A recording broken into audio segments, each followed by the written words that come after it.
اور کوئی چیز ذرے سے بھی چھوٹی یا بڑی نہیں مگر کتاب روشن میں لکھی ہوئی ہے، اس لیے کہ جو لوگ ایمان لائے اور عمل نیک کرتے رہے ان کو بدلہ دے، یہی ہیں جن کے لیے بخشش اور عزت کی روزی ہے۔ اور جنہوں نے ہماری آیتوں کے بارے میں ہمیں ہرانے کی کوشش کی ان کے لیے سخت درد دینے والے عذاب کی سزا ہے۔ اور جن لوگوں کو علم دیا گیا ہے وہ جانتے ہیں کہ جو قرآن تمہارے پروردگار کی طرف سے تم پر نازل ہوا ہے وہ یقیناً حق ہے، اور اس اللہ کا رستہ بتاتا ہے جو غالب ہے، قابل تعریف ہے۔ اور کافر کہتے ہیں کہ بھلا ہم تمہیں ایسا آدمی بتائیں جو تمہیں خبر دیتا ہے کہ جب تم مر کر بالکل ریزہ ریزہ ہو جاؤ گے تو تم نئے سرے سے پیدا ہوگے؟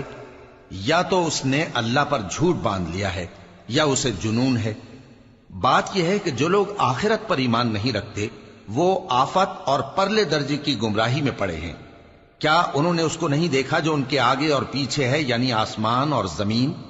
اگر ہم چاہیں تو ان کو زمین میں دھسا دیں یا ان پر آسمان کے ٹکڑے گرا دیں، اس میں ہر بندے کے لیے جو رجوع کرنے والا ہے ایک نشانی ہے۔ اور ہم نے داؤد کو اپنی طرف سے برتری بخشی تھی اور کہا تھا اے پہاڑوں ان کے ساتھ تسبیح کرو، اور پرندوں کو ان کا مسخر کر دیا، اور ان کے لیے ہم نے لوہے کو نرم کر دیا کہ کشادہ زرہیں بناؤ اور کڑیوں کو اندازے سے جوڑو، اور نیک عمل کرو، جو عمل تم کرتے ہو میں ان کو دیکھنے والا ہوں۔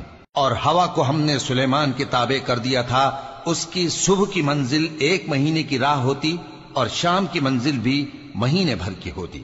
اور ان کے لیے ہم نے تانبے کا چشمہ بہا دیا تھا، اور جنوں میں سے ایسے تھے جو ان کے پروردگار کے حکم سے ان کے آگے کام کرتے تھے، اور جو کوئی ان میں سے ہمارے حکم کے خلاف کرے گا اس کو ہم جہنم کی آگ کا مزہ چکھائیں گے۔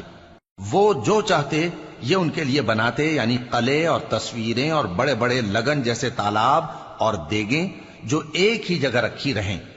اے آل داؤد شکر کرتے رہو، اور میرے بندوں میں شکر گزار تھوڑے ہیں۔ پھر جب ہم نے ان کے لیے موت کا حکم صادر کیا تو کسی چیز سے ان کا مرنا معلوم نہ ہوا مگر گھن کے کیڑے سے جو ان کے عصا کو کھاتا رہا۔